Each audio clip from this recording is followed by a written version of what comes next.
जय हिंद दोस्तों, आप सभी का भारतीय एकेडमी के इस यूट्यूब चैनल पर स्वागत करता हूं। दोस्तों, आज का जो हमारा वीडियो है वो है संसद में धन विधेयक और जो साधारण विधेयक हैं उसके बारे में आज हम तुलना करेंगे, उसका डिफरेंट देखेंगे कि साधारण विधेयक और धन विधेयक में क्या क्या डिफरेंट है। तो दोस्तों, ये हमारा टोटल 8-9 पॉइंट इसमें हम दोनों में लिए हैं। तो ये कंप्लीट वीडियो है दोस्तों, इसके बाद आपको कहीं और देखने की आवश्यकता नहीं पड़ेगी। तो दोस्तों, चैनल को सब्सक्राइब कर लीजिएगा, वीडियो को लाइक कीजिएगा। चलिए शुरू करते हैं, चलते हैं हम अपने टॉपिक की ओर। तो यह है हमारा पार्लियामेंट का टॉपिक, जिसमें हम साधारण विधेयक और धन विधेयक उसमें अंतर देखते हैं। चलिए आगे बढ़ते हैं। तो साधारण विधेयक और धन विधेयक में तुलना देखेंगे। सबसे पहले हम देखते हैं साधारण विधेयक यानी ऑर्डिनरी बिल। ठीक है, इसको हम साधारण विधेयक को ऑर्डिनरी बिल कहा जाता है। इसका पहला पॉइंट दोस्तों, साधारण विधेयक का, इसे लोकसभा या राज्यसभा में कहीं भी प्रस्तुत किया जा सकता है। तो साधारण विधेयक को लोकसभा या राज्यसभा दोनों में से कहीं भी प्रस्तुत किया जा सकता है। दूसरा पॉइंट, इसे मंत्री अथवा गैर सरकारी सदस्य दोनों द्वारा प्रस्तुत किया जा सकता है। तो साधारण विधेयक जो है मंत्री अथवा गैर सरकारी सदस्य दोनों द्वारा प्रस्तुत किया जा सकता है। तीसरा पॉइंट, इसे सदन में प्रस्तुत करने से पूर्व राष्ट्रपति की अनुमति आवश्यक नहीं है।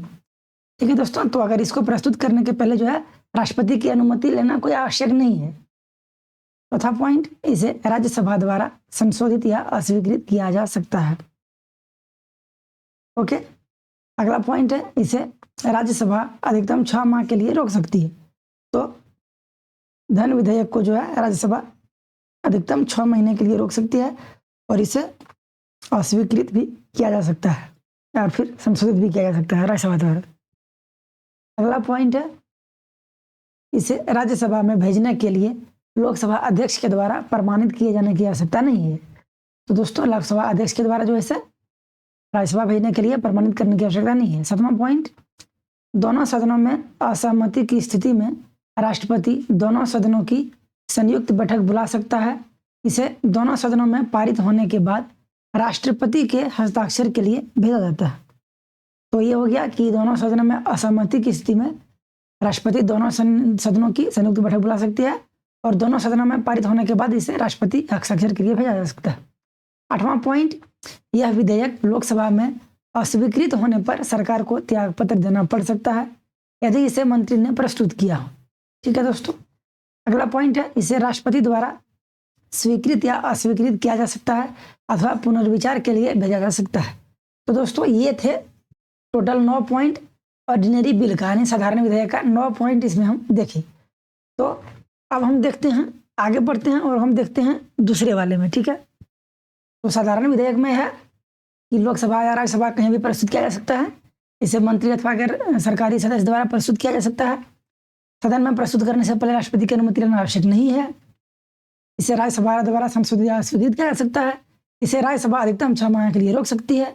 इसे राज्यसभा में भेजने के पहले लोकसभा अध्यक्ष के द्वारा प्रमाणित किए जाने की आवश्यकता नहीं है।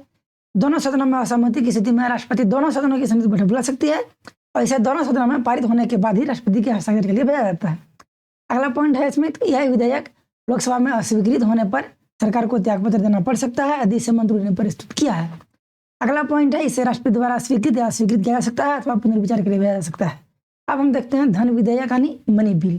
ठीक है, तो मनी बिल में यानी धन विधेयक में पहला पॉइंट हो गया, इसे केवल लोकसभा में प्रस्तुत किया जा सकता है। उसमें क्या था कि दोनों, ठीक है, उसमें था दोनों, लेकिन इसमें जो है केवल लोकसभा। ठीक है दोस्तों, केवल लोकसभा में प्रस्तुत किया जा सकता है। अगला पॉइंट, इसे केवल सरकार के किसी मंत्री द्वारा प्रस्तुत किया जा सकता है। उसमें गैर मंत्री भी थे, लेकिन इसमें सिर्फ और सिर्फ सरकार के किसी मंत्री द्वारा प्रस्तुत किया जा सकता है। इसे सदन में राष्ट्रपति की संस्तुति से ही पूरा स्थापित किया जा सकता है। ठीक है, इसे सदन में राष्ट्रपति की संस्तुति से ही जो है पुनः स्थापित किया जा सकता है। अगला पॉइंट है, इसे राज्यसभा द्वारा संशोधित या अस्वीकृत नहीं किया जा सकता है, केवल लोकसभा द्वारा संशोधित या अस्वीकृत किया जा सकता है। अगला पॉइंट, इसे राज्यसभा अधिकतम 14 दिनों के लिए रोक सकती है।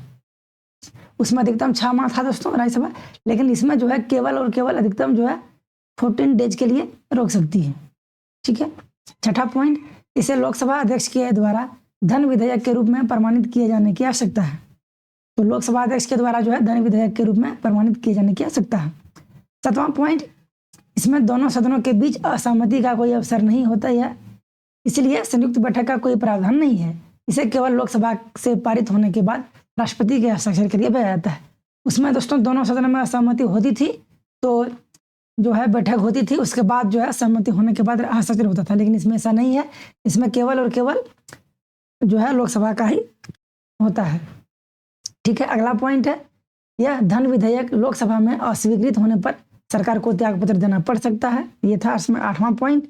और 9वां पॉइंट दोस्तों, इसे राष्ट्रपति द्वारा स्वीकृत या अस्वीकृत किया जा सकता है, परंतु पुनर्विचार के लिए नहीं लौटाया जा सकता। तो दोस्तों ये था हमारा धन विधेयक और वित्त विधेयक में, यानी साधारण विधेयक और धन विधेयक में तुलना। तो दोस्तों हम आशा करते हैं कि आपको जो है बेहतरीन तरीके से समझ में आई होगी। तो दोस्तों आपको वीडियो कैसी लगी अब हमें कमेंट करके जरूर बताइएगा। और दोस्तों इस तरह की वीडियो के लिए चैनल को सब्सक्राइब कर लीजिएगा।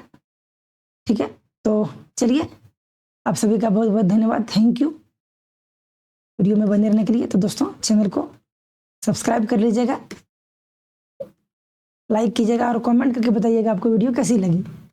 ठीक है दोस्तों, तो अभी हम 10 बजे जो है रेगुलर जो है आपके लिए पॉलिटी की क्लास इस चैनल पर आ रही है, और 4 बजे जो शाम में है PM में अभी हिंदी ग्रामर की वीडियो आ रही है। तो चैनल को सब्सक्राइब कर लीजिएगा दोस्तों।